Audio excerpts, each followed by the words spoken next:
भारत गौरव आचार्य श्री पुलक सागर जी गुरुदेव के प्रवचन और लेटेस्ट धार्मिक भजन व कार्यक्रम निशुल्क देखने व सुनने के लिए हमारे YouTube चैनल जीन शरणम मीडिया को आज ही सब्सक्राइब करें और सबसे पहले देखने के लिए बेल आइकन पर क्लिक जरूर करें। अरे घर नहीं है तो क्या हुआ, एक मकान नहीं है तो क्या हुआ। कभी दिल्ली और बंबई जाना, ऐसे भी लोग जिंदगी जीते हैं, फुटपाथ पर जीते हैं। मालूम है, न चार दीवार होती ना एक छत होता है। कम से कम तुम्हारे पास एक मकान तो है ना। चलो अपना नहीं है तो कोई बात नहीं, किराए का तो मकान है ना तुम्हारे पास।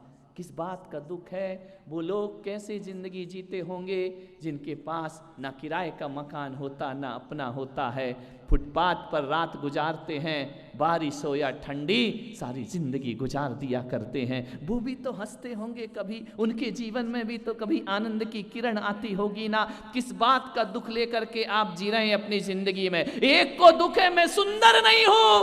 अरे क्या सुंदर नहीं हो, अरे मैं थोड़ी अच्छी नहीं दिखती हूं। क्या अच्छी नहीं दिखती हो। कभी साउथ अफ्रीकन को देखना, कभी नीग्रो को देखना, मोटे ओंठ बड़ी नाक, काला बिल्कुल ऐसा लगे कि जैसे कोयले की खदान में पैदा हुआ हो। ध्यान रखना, कभी उसका चेहरा रख के अपना चेहरा मिलाना।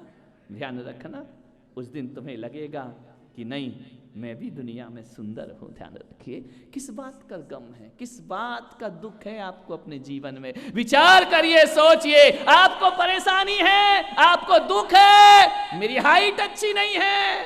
कई लोग इसी को लेकर टेंशन में है, मेरी हाइट नहीं बढ़ रही, मैं छोटा का छोटा रह गया। अब इसको टेंशन क्यों बनाते हो मेरे भाई। हाइट अच्छी नहीं है तो क्या हुआ। कभी नागपुर में जाना, वहाँ ज्योति अमगे रहा करती है, 26-27 साल की लड़की है, 2 फीट की हाइट है। ध्यान रखना, उस लड़की ने कभी अपनी हाइट को नहीं कोसा, उसने कभी अपनी हाइट को तकलीफ नहीं बनाया। वो लड़की ऐसी लड़की रही कि जिसने हाइट को वर्ल्ड रिकॉर्ड बना दिया। ध्यान रखना, गिनीज बुक में, वर्ल्ड बुक में उसका नाम आ गया। समस्याओं को रिकॉर्ड बनाओ मेरे भाई, ऊंचाई पर पहुंचने का प्रयास करो। इस बात को लेकर दुखी मत होना कि मेरी हाइट कम है। ध्यान रखना, किस बात का दुख है तुम्हारी जिंदगी में। ध्यान रखना, मेरी नाक अच्छी नहीं, मेरी आंख अच्छी नहीं, मेरे कान अच्छे नहीं। कभी सोचना, दुनिया में ऐसे भी लोग हैं पूरी जिंदगी जी लेते हैं, उनको आंखें नहीं मिला करती हैं। कम से कम ईश्वर ने तुम्हें आंखें तो प्रदान की हैं, कम से कम तुम्हें नाक तो दी है, कम से कम तुम्हें कान तो दिए हैं। यदि ये भी ना होते तो फिर क्या करते तुम। ध्यान रखना, दृष्टि आपकी किस पर है। कमियों पर दृष्टि मत रखो, समस्याओं पर दृष्टि नहीं रखो। बच्चा नहीं होता तो कहते भगवान बच्चा दे दे, अब बच्चा नहीं हो रहा है तो कहते जैसा हो वैसा दे दे। बच्चा हो गया, एक समस्या, नई समस्या खड़ी हो गई। सुंदर नहीं है, एक्टिव नहीं है, कहना नहीं मानता है, जिद्दी है। एक माँ आई बच्चे को लेकर, बोली महाराज ये बड़ा शैतानी करता है, बहुत उद्यम करता है, ये बहुत नाक में दम कर रखी इस लड़के ने। अरे मैंने कहा बहन, यदि बच्चा नाक में दम नहीं करेगा तो क्या बूढ़ा नाक में दम करेगा। जिंदगी ध्यान रखिए, ये बच्चा शैतानी नहीं करेगा तो कौन शैतानी करेगा। बच्चे तो शैतान ही हुआ करते हैं। अब बताओ, किसी का ऐसा बैठ जाए डब्बू की तरह आकर के ना हिले ना डुले, चुटकी बजाओ तो मुस्कुराए भी नहीं, मुंह बना के रहे, वो माँ भी दुखी है मेरा बच्चा शैतानी नहीं करता है, एक दुखी है मेरा बच्चा शैतानी करता है। कितनी समस्याएं पाल रखी है। एक आई थोड़ी देर बाद, ये बिल्कुल एक्टिव नहीं है, बिल्कुल गोबर गणेश सा बैठा रहता है। ध्यान रखना, ऐसा बच्चा भी नहीं चाहिए तुमको। तुम्हारे मन का तुम्हें चाहिए क्या, कभी अपने मन से पूछने का प्रयास करना। मेरा पति, अरे पति क्यों परेशान हो गया बेचारा, बैंड बजा के लाया, आरती उतरवाई तुम्हारी, बरमाला डाली तुमको, लाखों समाज के लोगों को नचा डाला, शादी उसकी, नाच पड़ोसी रहे हैं। ध्यान रखना, कितने उत्साह से लेकर आया, उसकी माँ ने आरती उतारी, तेरे लिए उसने अलग से बेडरूम बनाया, तेरे लिए अलग से कपड़े लाया, आभूषण लाया। नहीं नहीं वो तो सही है, तुम इनका फिर क्या समस्या है।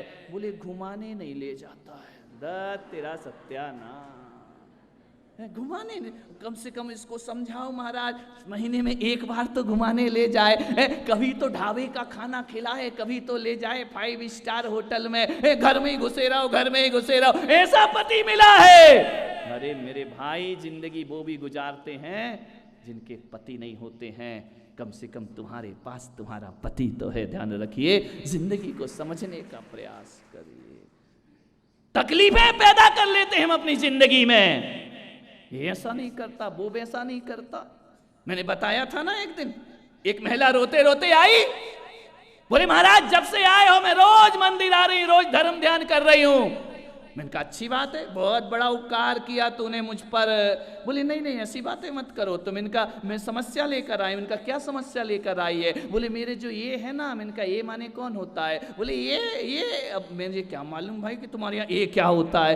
मैं तो समझा ये फॉर एप्पल होता है, लेकिन बाद में पता चला ये फॉर एप्पल नहीं, ये फॉर पप्पू के पापा। ये कहाँ की तुमने वर्णमाला पढ़ ली अपनी जिंदगी में? ध्यान रखिए। अरे बोले ये है ना। मैंने कहा ये क्या होता है? बोले तुम क्या जानो, तुमने शादी की है कि जिंदगी में? मैंने कहा तेरा ये देख के ये 20 उधर गया है। ध्यान रखना। बोली वो क्या करते हैं? बोले वो मुझे एक तकलीफ है।